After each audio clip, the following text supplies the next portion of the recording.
welcome back to Big Mouth, and welcome to the Big Mouth Daily. And today we're talking era of the DCEU, and it's very, very exciting for me. So many things going on right now, and that 4K trailer of Justice League is getting a lot of downvotes. I haven't downvoted it personally. I can't be bothered, but very, very interesting stuff. One Snyder fan had a very good theory that, in fact, that trailer was posted as a test to see our reaction. So I like that theory. You know why? Because it's a positive theory. Ronnie Dodge, morning, Mick. Yep, morning to you as well, Ronnie. It's 21 past 11 here in Cyprus, so 20 past 9. You're in the UK, right, I think? So a very good morning to you. So we're going to be reading some articles. I'll be taking your comments and questions at the same time. So let's start again with Screen Rant talking about this Green Lantern news. Remember, just post away. Don't be afraid. Yeah, 9:20 here, mate. Yeah, a very good cold morning, I assume, over in the UK, if I remember the country rightly. Green Lantern show story details reveal multiple heroes and time periods. Official story details have been revealed for the HBO Max's upcoming Green Lantern series, teasing multiple heroes and a story spanning decades. Story details for HBO Max's upcoming Green Lantern show have been released, revealing the series will feature multiple heroes and time periods. Arrowverse Mastermind. Arrowverse Mastermind, Greg Berlanti. Oh dear. Actually, Greg and his team did create a great show. It was called Eli Stone, starring a very talented great guy called Johnny Lee Miller, playing Sherlock Holmes lately. So not all bad. Anyway, Arrowverse Mastermind, Greg Berlanti, is behind the series, though it's unclear at this time how or if the show will connect to the Arrowverse. It's the multiverse strativerse. It's the multiverse strategy, baby, so everything's going to connect eventually. Or a series like Doom Patrol and Titans that originally debuted on DC Universe before moving to HBO Max. The Green Lantern show has no official release date at this time, but I'm calling it for next year, or maybe it won't be ready for the fall, will it? Despite being one of DC's most popular heroes, Green Lantern has had a limited live-action life, which is ridiculous.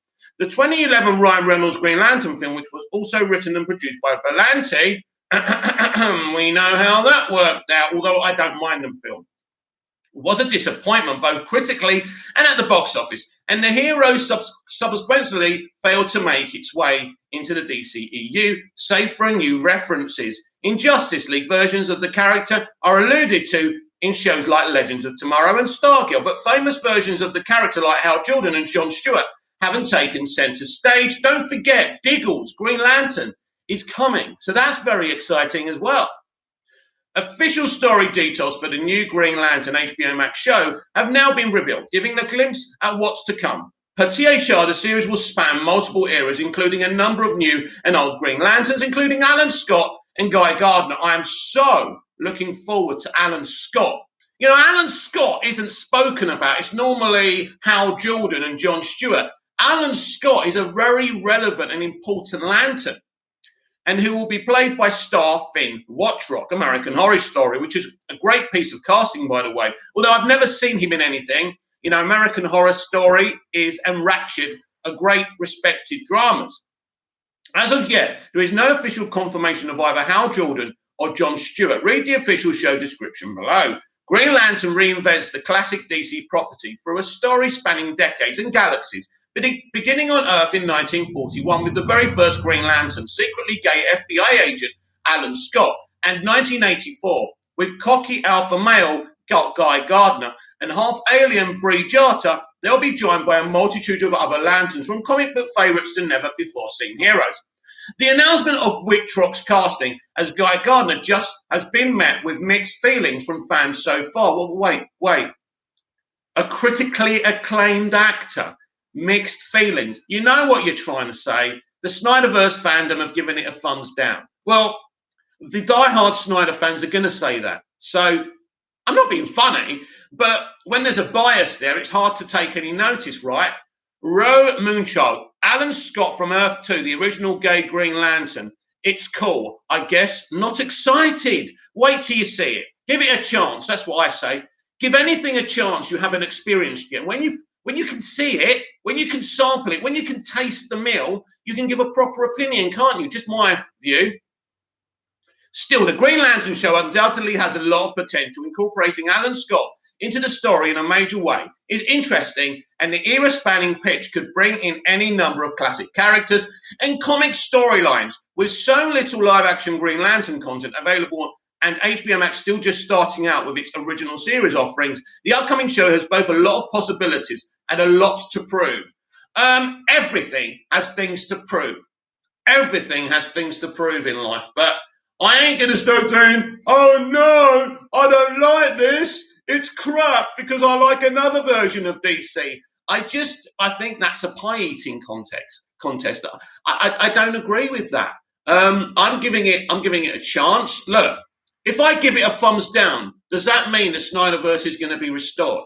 No. So no point. So very excited about that piece of news. We covered that in a great deal on last night's live. So thank you for that one last night. Lots of positive thoughts. Really enjoyed it. Right, our next story is the one that broke while I was live yesterday. Very exciting because the Flash movie is the movie. This is the movie that changes everything. This is the movie that has to work for the Hamadaverse to work. So this is very interesting. The Flash movie set photos reveal Michael Keaton's Batman's Wayne Manor. Set photos for DC's The Flash movie reveal Batman's Michael Keaton home. Wayne Manor will return in Ezra Miller's upcoming solo film by Cooper Hood of Screen Rant. The first set photos from DC's The Flash movie reveal a trip to the Wayne Manor from Michael Keaton's Batman. Ezra Miller's portrayal of the Scarlet Speedster started with a cameo in Batman vs. Superman: Dawn of Justice in 2016, and the plan was for his solo film to be in theaters just 2 years later.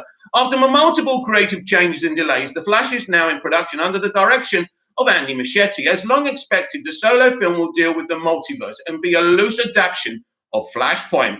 The multiverse gives The Flash plenty of opportunities to get creative with who can appear in the movie alongside Barry Allen. It was previously announced that this would include the presence of Ben Affleck's Batman and the return of Michael Keaton as the 1989 version of Batman. There were some questions about whether or not Keaton would actually appear, but it was recently confirmed that his iconic Batman will be seen. With the return of Keaton, fans have held out hope that there will be plenty of references to Batman and Batman Returns and what happened to Bruce after, and I expect us to find out. But this is an interesting thing. Don't forget, this is going to be Michael Keaton's Batman in a new universe created by Barry Allen, changing the past. So not necessarily directly the same Batman because he's in a new universe. Who knows? Who knows? In the first batch of set photos for The Flash, a return to trip to Wayne Manor has been revealed. The images from the Lincoln Night show Warner Brothers trucks and set construction at Burley House in Lincolnshire, England. Miller and Keaton have yet to be spotted on set, but that could happen later on. Yeah, this is a picture of the mansion. I'm not going to show it just in case my live gets taken down, but who knows? It looks awesome, and it looks exactly like what we saw in '89. The return to Batman's Wayne Manor in The Flash was expected to come to some degree. It's unknown if Miller or Keaton will actually film scenes here, or if the crew is only there to capture establishing shots and exteriors. With some set decorating now taking place, it might not be long before filming takes place here. And now that The Flash has been linked to the production location, local media outlets and paparazzi could stake out the place in anticipation of Miller, Keaton and other cast members appearing. Wayne Manor likely won't serve as a major location in The Flash. You don't know that. Cooper, you don't know that, Cooper. But it's good to know that the movie will explore this part of Batman's life. A visit to Bruce Wayne's house and possibly the Batcave that is underneath it could allow the movie to include plenty of Easter eggs. Many fans want to know what Michael Keaton's Batman did after Batman Returns. Wayne Manor could feature teases or other villains, Batman 4, or updates on Bruce's personal life, such as if he got married or had any sidekicks. Those details will likely only be discovered once The Flash hits in 2022, but the possibilities are fun to speculate about until then. One of the things I can tell you about, and there's another comment from Ronnie, I'll read that out in a minute, is that Tim Burton is definitely consulting in this movie, and a few other people from other DC iterations are also consulting in this movie, which I think is a lot of fun. I don't know what you're thinking. So, Ronnie Dodge, maybe we see pictures of the cast scene with maybe a look at Ezra's new suit. That's something I really want to see. I can't see Snyderverse fans giving the new costume a thumbs up, but I do like the Snyder. You know why I prefer the Snyderverse costume to the Arrowverse costume? Because the Arrowverse costume doesn't look like it could survive the Speed Force. Now Zack's design looks like it's proper. That as they said in Zack's Justice League, it's made by certain things that NASA used to make their space costumes. So that could survive anything. So maybe aesthetically it doesn't look great, but I think, and in terms of science and physics, I think the way Ezra's suit looks, the Snyderverse suit looks, it makes more sense. So definitely looking forward to seeing the costume for sure. And hopefully we're going to hear a lot more news on Flashpoint. It's just exciting that the film's in production now. So that's awesome. I was very excited that dropped last night. If Finn Wittrock looks familiar, here's where you're likely seeing the new Green Lantern. Now, I haven't seen Finn before in anything, but he looks good. And he looks like a Guy Gardner to me. A lot of people wanted him to be older. But maybe this is the start of Guy's career. And anyway, there's nothing wrong with a good-looking guy on TV. All sorts of people will like that.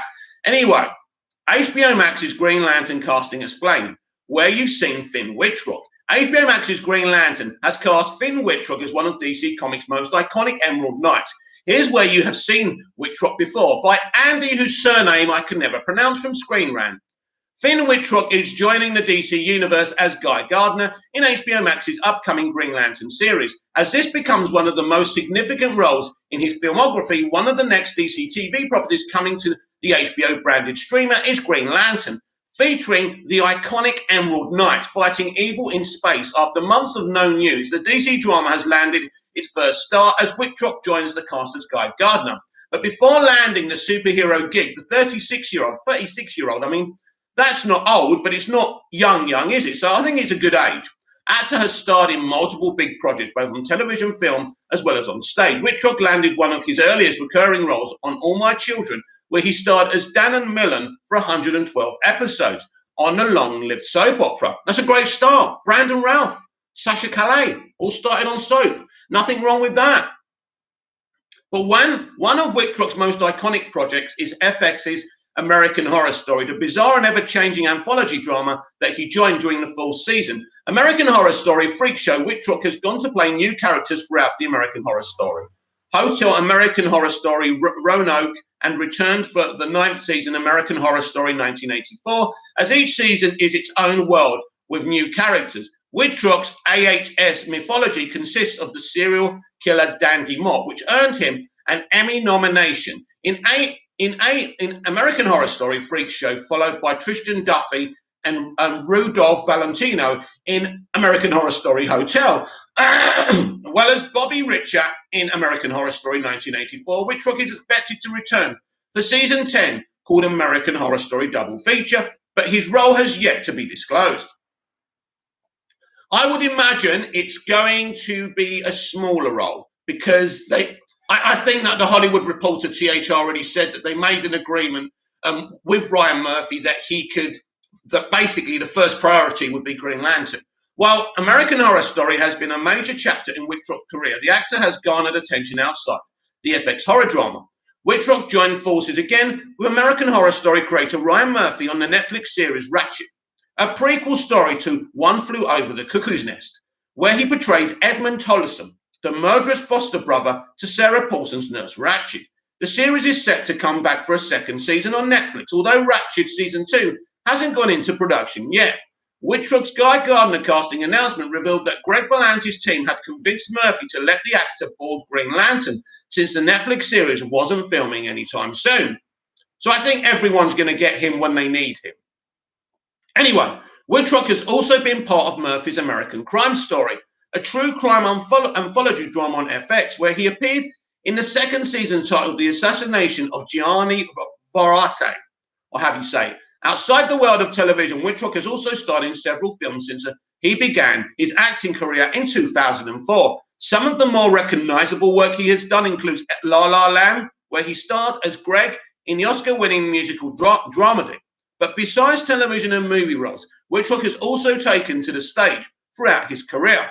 From Shakespeare tragedies like Romeo and Juliet, Othello, to The Illusion, The Glass Menagerie, Death of a Salesman, and The Guardsman, among several more. With such an extensive body of work, Green Lantern will mark Wittrock's first superhero character as he joins the DC show in the role of Guy Gardner. The HBO Max series describes Guy as a hulking mass of masculinity while capturing his comic persona as an embodiment of 1980s hyper-patriotism. But despite those qualities, Guy is a likable individual. Guy Gardner is one of the main Green Lanterns starring in the series, as Wittrock will eventually be joined by Alan Scott, Sinestro, Jessica Cruz. So Jessica Cruz is in it. Wow, Simon Baz, Brie Jarter, and other members from the DC universe. With Finn Wittrock's incredible acting resume, Green Lantern has landed itself a solid actor who will bring Guy Gardner to life, and I'm really looking forward to that. So he actually seems like he's a good actor, and I know I'm happy with this casting, even though I've never seen him in anything before. I'm going to take a chance on him and be positive. I followed him on Twitter. I always like to be positive to these actors who get these big gigs because it's very exciting for them and for their career. Right, what we got next? In honor of National Superhero Day, IMDb compiled a list of the most anticipated Marvel or DC movies and shows, with the Suicide Squad and Loki topping the charts. Let's have a look.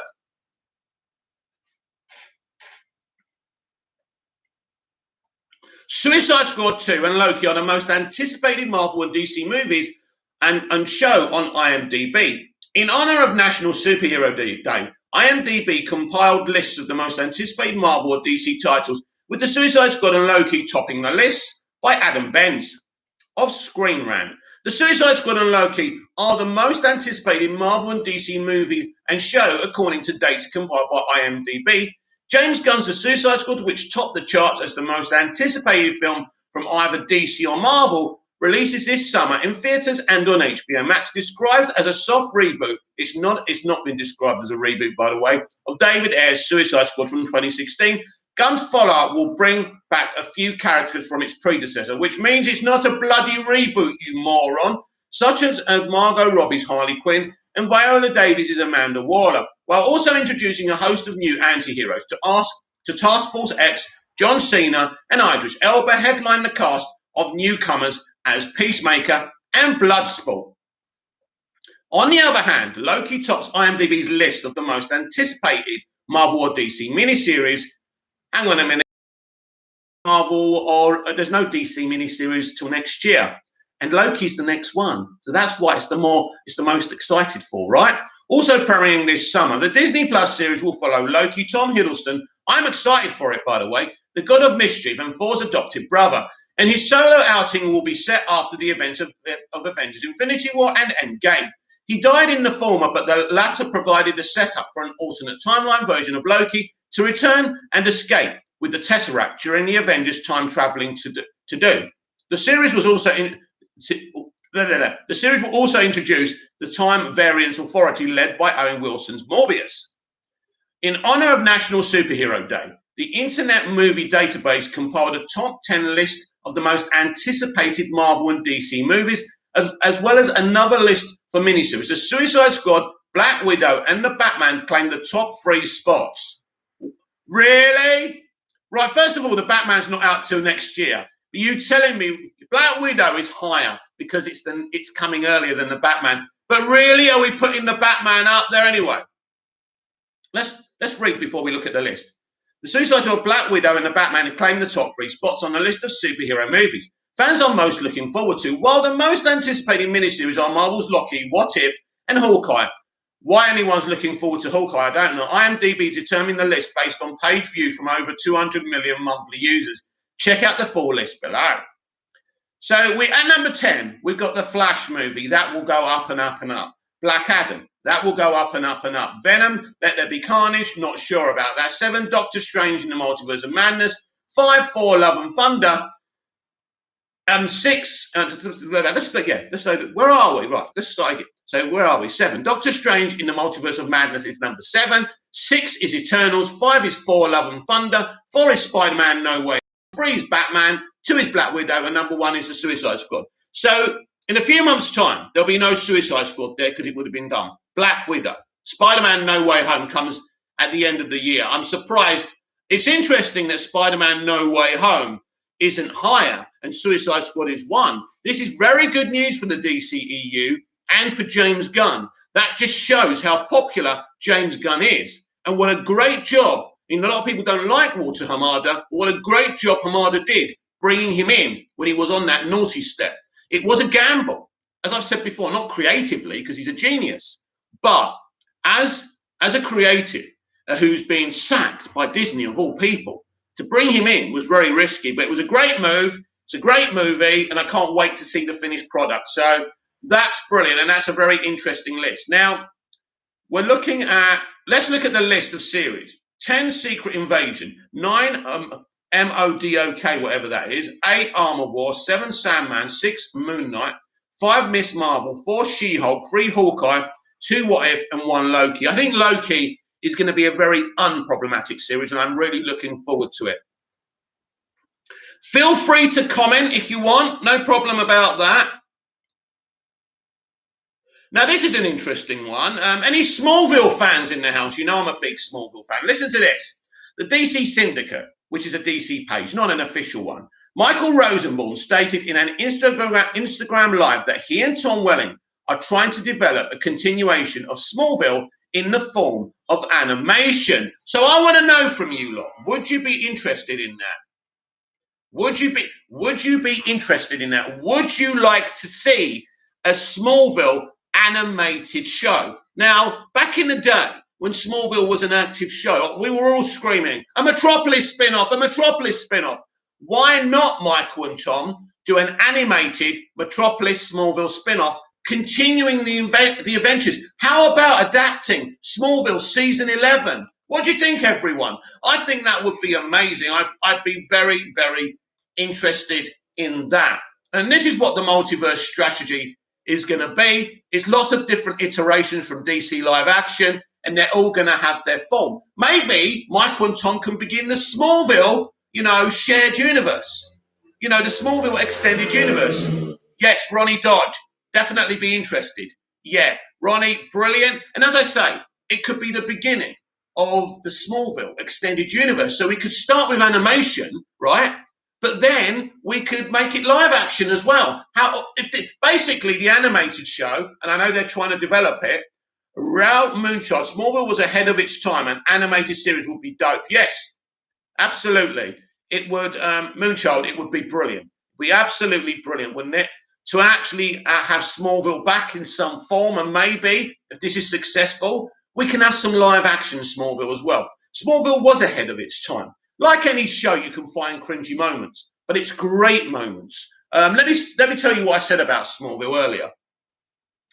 So, yeah, I was asking people favourite Smallville moment. So if you've got a favourite Smallville moment, please comment here in the live comments and let me know, and I'll read all of them out.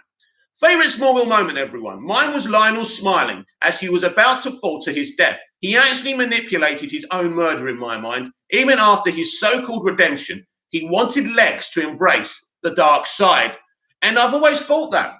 I've always thought that Lionel Luthor knew exactly what he was doing. He walks into that office. You can see he's a bit scared. He knows he's doing it on purpose. He wants to pull this off. So you can see he's nervous as he comes into the office. But he knows exactly what he was doing, setting Clark and Lex up as opposites, manipulating the situation, and it's interesting. But this show had so much depth. We were lucky with Smallville. It came before this era of identity politics and all this nonsense now. So they could just focus on the TV show rather than worrying about anything else, which was great. I don't know. You know, there's going to be different rules now for anything you do. And let's see if we can have a good future without all this political nonsense and, you know, toxicity out there. I'm sick of it. I just want to enjoy my geek. I want to enjoy my entertainment. Yes, there's always been messages and commentary, and that's fine. But do it tactfully. For crying out loud, your view isn't the only view. Everybody's opinion is the right opinion. Everyone has their own truth. And that's the way life should be. I said on TikTok yesterday, how long will it be? They're taking stuff down from social media, from streaming services, because it's apparently offensive. How long will it be till they knock your door down, look in your physical media cupboard and take things away because they're somewhat offensive? You know, we don't want to go down that, and I'm sure that would never happen. Well, who knows? Who knows, right?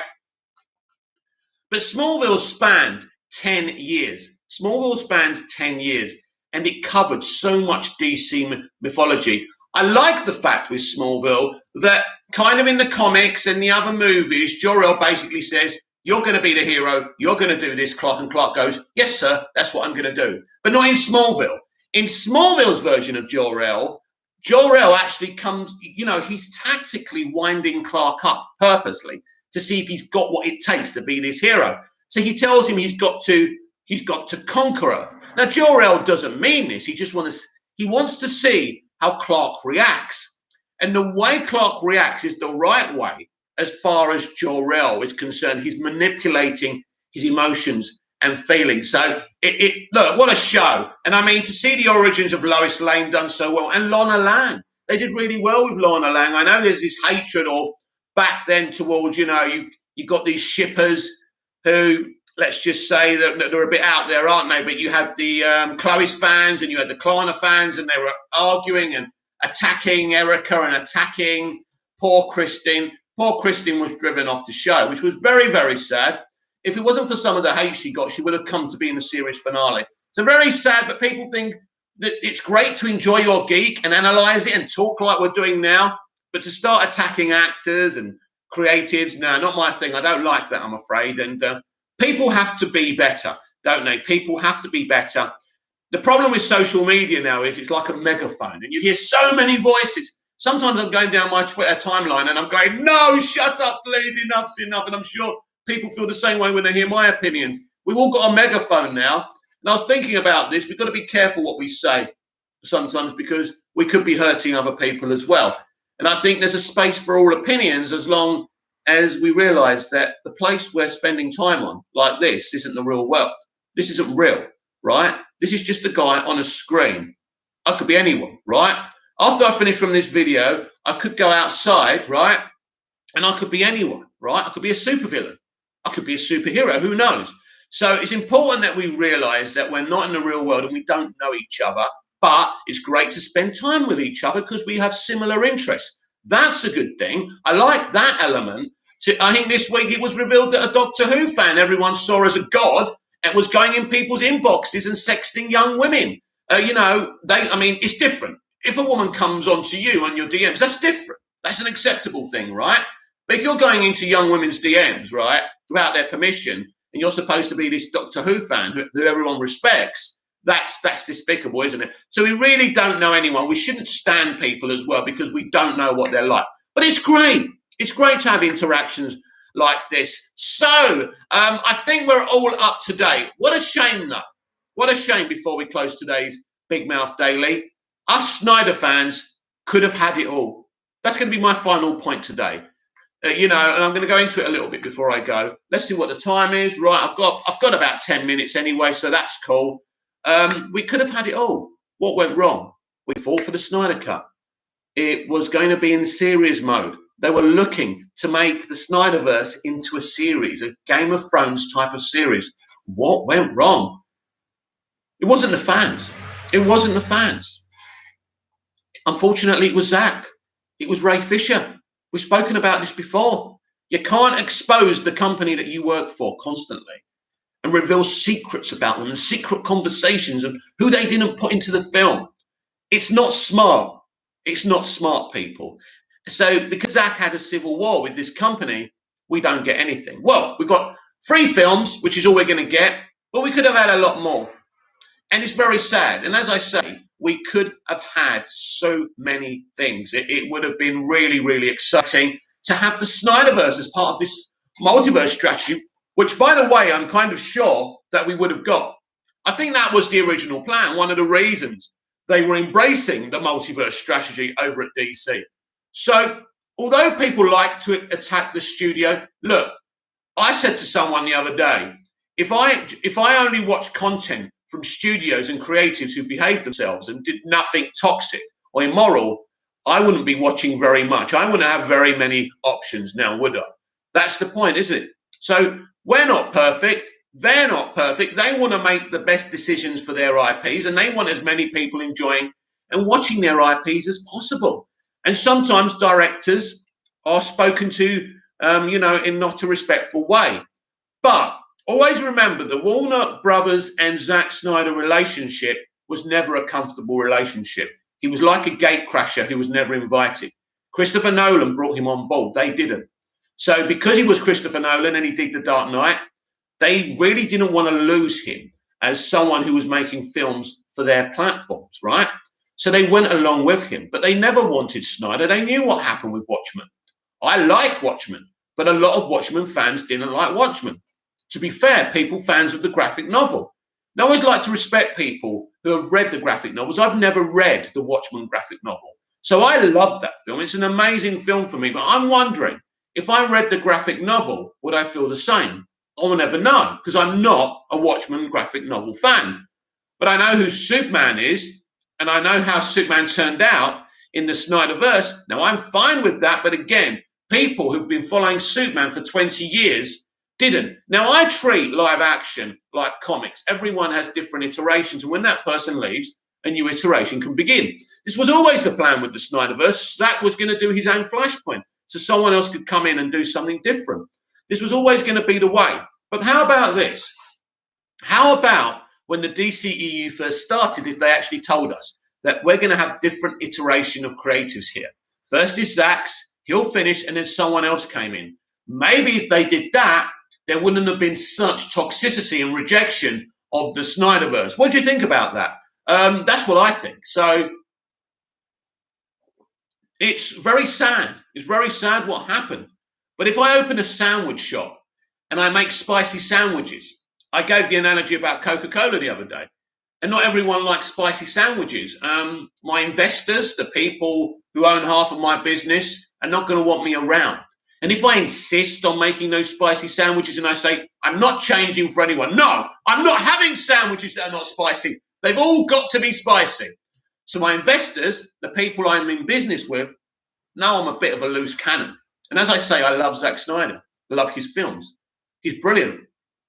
But when you're working for other people with their money, with their IPs, it's never going to work out. Never.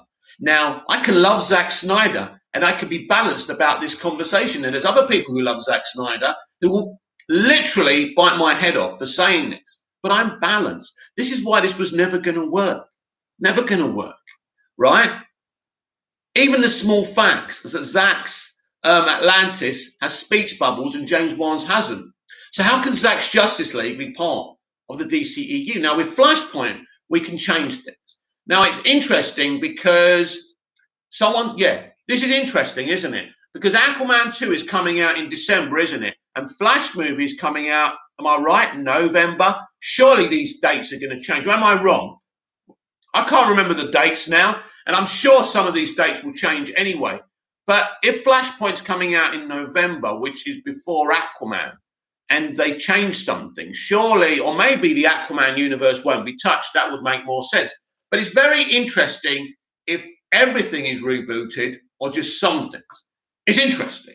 I think they're rebooting the universe. So it's going to be interesting if they're talking to each other over at Aquaman. Because Flashpoint started shooting now. We've seen pictures of Amber Heard. She's in her mirror costume, looking very good. I do like a bad girl.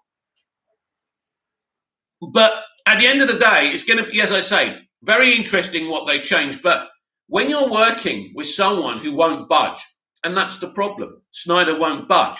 Now, we know that Snyder kind of rewrote a few drafts of his Justice League, dumbed it down a bit because that's what they wanted. because basically they were all in trouble. Ronnie Dodge, I love Zack's trilogy, but I'm very excited for the DCEU future. Yeah, me too, Ronnie, me too. At the end of the day, we've got to understand, we've got to be intelligent. It is what it is. We got 3 movies from him, and now we got these movies. So I'm not crying into my beer about it. I'm regretful about it. I'm sad. I played my part. I set up a channel. I fought for the Snyder Cut. I constantly retweet people fighting to restore the Snyderverse, and lots of things. And I talk about Zack on here as positive as I can. But I also understand that Warner Brothers are not the great evil.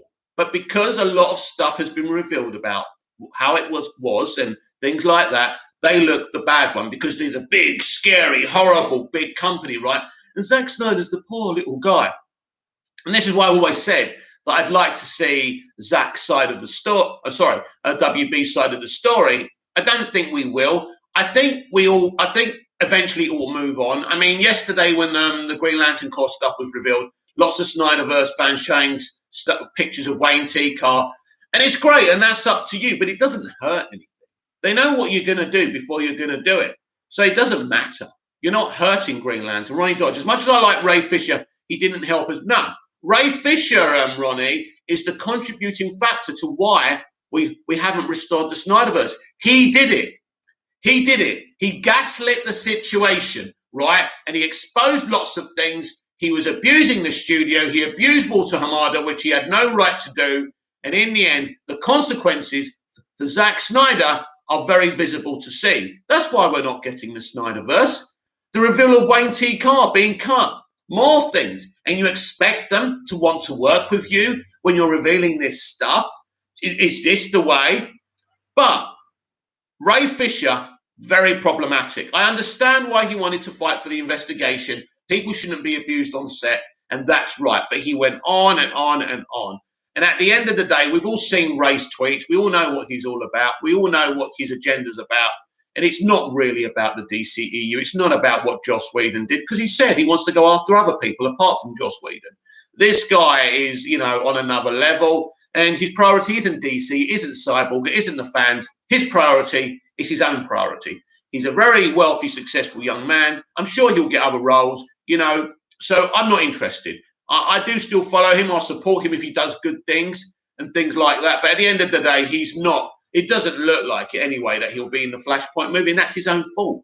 He came out. Lots of people are saying he was cut from the Flash movie, but he wasn't. He wasn't cut from the Flash movie. He stood there on Twitter and said, I will never work for any production that Walter Hamada is involved in.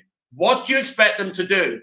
Did you really think they were going to remove one of the great producers of this generation, who's got the New Line Cinema horror franchise behind him? Right? And I think people underestimate Andy Muschietti, by the way. Andy Muschietti's got great quality. He's going to do great stuff with the DCEU. You just wait and see. And if I'm wrong, obviously, you'll be using all of this video to expose me, but that's fine. We have opinions and sometimes we're wrong. But I like Walter Hamada, and I like Andy Muschietti. I think he's a very positive guy. I like him. I follow him on Instagram. He's limited his comments for obvious reasons, so he doesn't get hate from the Snyder fans. That's a shame. Amber Heard having to limit her comments. That's a shame. Her private life is none of your business. You don't know who's at fault. I've said to you all before that Amber and Johnny are both at fault. They had a very, very aggressive relationship. That's their business. At the end of the day, if Johnny just wasn't keep on taking her to court, he'd still have a career. So at the end of the day, he's another millionaire. He's not my problem. People say, well, he's helped, he's given money to charity. The only genuine celebrity who's ever actually helped people for genuine reasons, and it's Bob Geldof with Band-Aid and Live Aid and Feed the World and all of that in the 80s. And he did it for genuine reasons. That's the only famous hero out there. All the rest of them are a bunch of frauds who want to be seen doing good, but they're not good. So at the end of the day, at least Amber Heard doesn't pretend to be something she's not. At least Amber Heard doesn't lecture everybody else about their behavior. She is what she is, an ambitious young woman who married a very famous older guy and got what she wanted. This is older than the crucifixion of Christ, boys and girls. Ronnie Dodge, I saw Barbara Machete getting hate from a Snyder fan, and she said, have some respect. It's sad. Yeah, I do not want to see Barbara and Andy Machete abused. You have no right to do it. They have done nothing wrong. They are doing their job. What's wrong with you people? I'm associated with you because I'm fighting to restore the Snyderverse. I fought to release the Snyder Cut. But that kind of behaviour, I'm sorry, I will not support, right? And I'm happy to lose anyone who disagrees with that from this platform. Barbara and Andy Machete are good people trying to do an exciting, awesome thing. And they're now in charge of the DCEU in terms of the production and the filmmaking. And I'm excited. So attacking them won't get the Snyder Cut restored or the Snyderverse restored. Use your brains. They're calling us toxic. And then whoever did that, I'm sorry, even if it's just one person, it reflects on the rest of us. Don't you understand? We are so lucky as geeks and nerds right now. We have a right to reply, like I have on here, like we have on Twitter. We can converse and talk about stuff that we love and things that we're looking forward to. And people are attacking this wonderful woman who's been nothing but welcoming to us, the fans. Why are you abusing her? What have you done? What has she actually done to you? Right? What has she done to you? Sorry, Ronnie, but I'm a bit disgusted about this because, as I say, I'm part of the Snyderverse fans, as well as being, mainly I'm a DC fan and I like a great many of other things, right? Remember, if you're a Doctor Who fan or you like other geek, please join the channel as well because I want to start talking about Doctor Who as well. And I don't have many Doctor Who fans on the platform, so maybe we can do some lives with some Doctor Who fans as well as DC fans. I'm not saying I don't want any other fans on the live streams. I'm saying we can get more of a variety of geekdom on the live streams because that would be very, very good. So don't go attacking Barbara Machete or Andy Machete. No wonder they're limiting their comments. It's not right, people. What have they done to you? Nothing. At the end of, listen, I've told you this straight the other day. I'm going to tell you it straight today. Ronnie Dodge, that comment was made about something that happened in Argentina many years ago, and someone said, restore the Snyderverse. Oh, my God. Oh, well, they were, all right, so that person wasn't attacking them. They just said, restore the Snyderverse. You know what? There's no point going to Barbara Machete's feed anyway. And I'm assuming that maybe Barbara and Andy originate from Argentina. Maybe, I don't know. Machete doesn't sound like a mainstream American name. So they're talking about something that's passionate to them. So I wouldn't have the gall personally to go onto their comments and say, restore the Snyderverse. She can't restore the Snyderverse for you. This is why they hate us. This is why we're hated by a lot of these people. Because sometimes I wonder how dense people are and how unintelligent people are.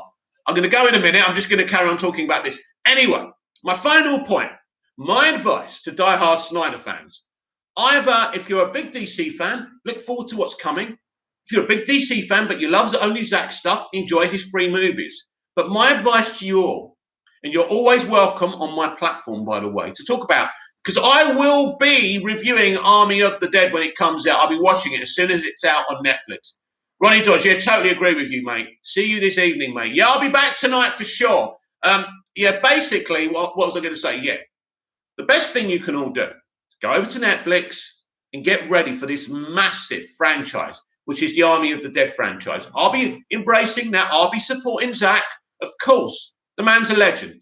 I love him. Seems like a nice guy and a talented guy.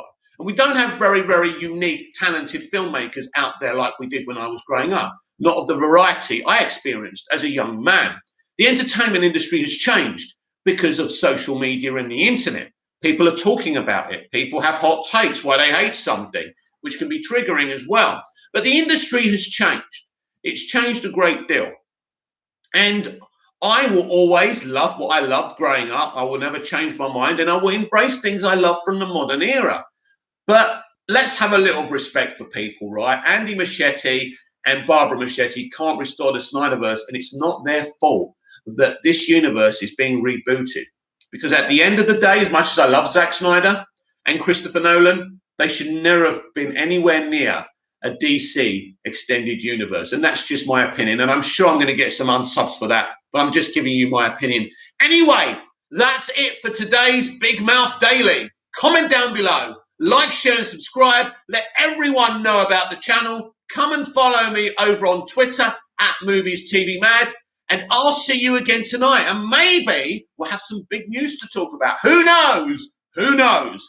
Very excited for what's to come. Excited doing these live streams now. So I will see you again tonight. Until then, bye-bye. By the way, that's from Rainbow, a show I used to watch as a kid. See you tonight.